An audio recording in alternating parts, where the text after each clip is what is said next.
તો આ તરફ સૌરાષ્ટ્ર યુનિવર્સિટીને સીલ કરવામાં આવે તેવી સ્થિતિનું નિર્માણ થયું છે। સૌરાષ્ટ્ર યુનિવર્સિટીની વધુ એક પોલ સામે આવી છે, કારણ કે 17 કરોડનો મહાનગરપાલિકાનો ટેક્સ યુનિવર્સિટીએ ચૂકવવાનો હજી પણ બાકી છે। 26 વર્ષથી સૌરાષ્ટ્ર યુનિવર્સિટીએ મહાનગરપાલિકાનો ટેક્સનો એક પણ રૂપિયો ચૂકવ્યો નથી। મહાનગરપાલિકાની ટીમ ગઈકાલે સીલ મારવા પહોંચી હતી, તો સૌરાષ્ટ્ર યુનિવર્સિટી સામે મહાનગરપાલિકાએ કરી છે લાલા, કારણ કે 26 વર્ષથી આ યુનિવર્સિટી કોઈ પણ પ્રકારનો વેરો ભરતી જ નથી। ફરી એકવાર સામે આવ્યો છે આ પ્રશ્ન। 17 કરોડનો ટેક્સ બાકી છે।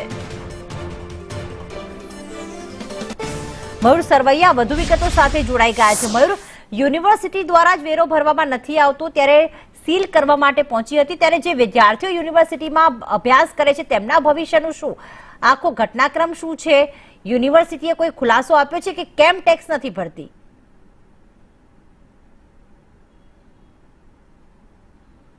બિલકુલ, સમગ્ર મામલે મનપા તેમના દ્વારા લાલાક કરવામાં આવી છે। સૌરાષ્ટ્ર યુનિવર્સિટી જે છે તેમના છેલ્લા 26 વર્ષથી પ્રોપર્ટી ટેક્સ જે છે તે ભરવામાં નથી આવ્યો। આશરે 17 કરોડ રૂપિયા જેટલો પ્રોપર્ટી ટેક્સ મનપાના ચોપડે જે છે તે બાકી બોલી રહ્યો છે। સમગ્ર મામલે મનપા જે છે તેમના ઇન્સ્પેક્ટર સહિતની ટીમ જે છે ત્યાં પહોંચી હતી અને સીલ કરવાની કામગીરી જે છે હાથ ધરે તે પહેલા જ સૌરાષ્ટ્ર યુનિવર્સિટીના સત્તાધીશો જે છે તેમના દ્વારા વાટાઘાટા શરૂ કરવામાં આવ્યા હતા। અને બિલકુલ મયુર, આપની પાસેથી માહિતી મેળવીશું, કારણ કે ફોન લાઈન પર અત્યારે સૌરાષ્ટ્ર યુનિવર્સિટીના કુલપતિ કમલભાઈ ડોડિયા અમારી સાથે જોડાઈ ગયા છે। નમસ્કાર કમલભાઈ, સ્વાગત છે આપનું। કમલભાઈ, 26 વર્ષથી ટેક્સ નથી ચૂકવવામાં આવ્યો યુનિવર્સિટી દ્વારા, એની પાછળનું શું કારણ? હવે એવું નથી કે ન ચૂકવવો કે ન કરવો, જે મ્યુનિસિપાલિટી દ્વારા ટેક્સ થયેલો હોય એ તો બધાએ ભરવાની પોતાની ફરજ જ હોય છે।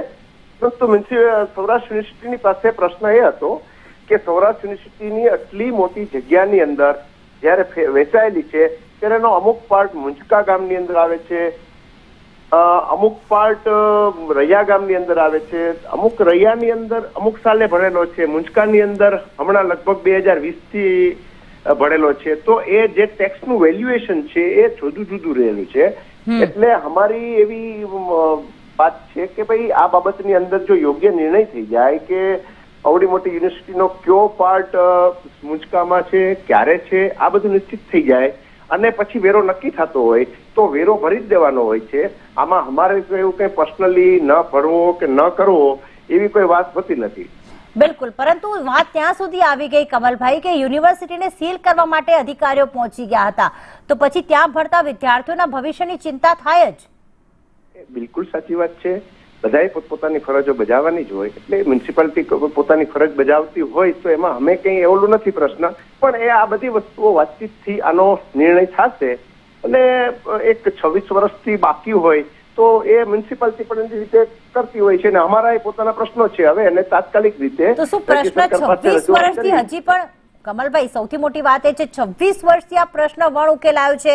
તમે જે વાત બાબત કહી રહ્યા છો ચોક્કસ અમે સમજી રહ્યા છીએ, પરંતુ આ વાત તમે મહાનગરપાલિકાને સમજાવી, 26 વર્ષથી આ પ્રશ્ન હજી પણ વણ ઉકેલાયો, રકમ 17 કરોડ સુધી પહોંચી ગઈ। હા બિલકુલ બિલકુલ, અમે આરએમસી સાથે પણ ચર્ચા વિચારણાની અંદર છે જ આ બાબતની અંદર, અને એ લોકો પણ એ મેચ્યોર એટલા છે જ કે આ બાબતની ગંભીરતાને સમજીને આગળ ઉપર એનો કઈ રીતના ઝડપથી રસ્તો નીકળે એના માટે અમે પ્રયત્નશીલ છીએ। 26 વર્ષ તો થઈ ગયા, હવે ઝડપ કરવી જ પડશે। કરવી જ પડશે। બિલકુલ, આભાર કમલભાઈ સંદેશ ન્યૂઝ સાથે વાત કરવા બદલ। તો પ્રશ્ન એ છે કે અલગ અલગ ગામની હદ આવે છે, પરંતુ સૌથી મોટી વાત એ છે કે 26 વર્ષથી આ પ્રશ્નનો હજુ કોઈ જ ઉકેલ નથી આવ્યો। મયુર અમારી સાથે જોડાયેલા છે, મયુર કુલપતિ અમારી સાથે જોડાયા અને એમણે જે વાત કરી કે સૌરાષ્ટ્ર યુનિવર્સિટીનો અડધો ભાગ જે છે 2 ગામમાં વેચાયેલો છે, ખરેખર આ વાત સાચી કે ખરેખર યુનિવર્સિટીને ટેક્સ ભરવામાં કોઈ રસ ના હોય તેવું દેખાઈ રહ્યું છે, કારણ કે આ પ્રશ્ન 26 વર્ષથી એનો કોઈ જ ઉકેલ નથી આવ્યો?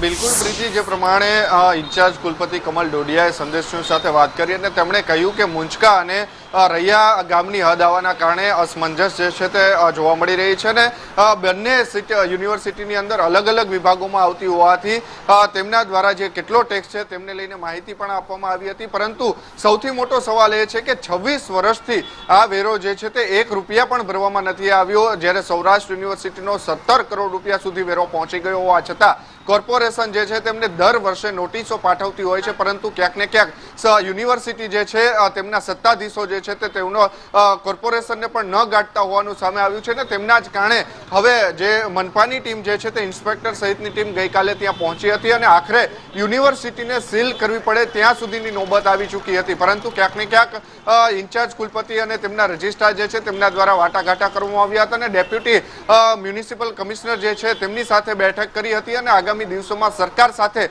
વાટાઘાટા કરી અને સરકાર જ્યારે ગ્રાન્ટ આપશે ત્યારે આ વેરો ભરશે તેવું પણ તેમણે જણાવ્યું હતું. બિલકુલ, આભાર તમામ વિગતો માટે. તો જે પ્રમાણે સરકાર વાટાઘાટો કરશે પછી આ પ્રશ્નનો ઉકેલ આવશે તેવું પણ કહેવામાં આવ્યું.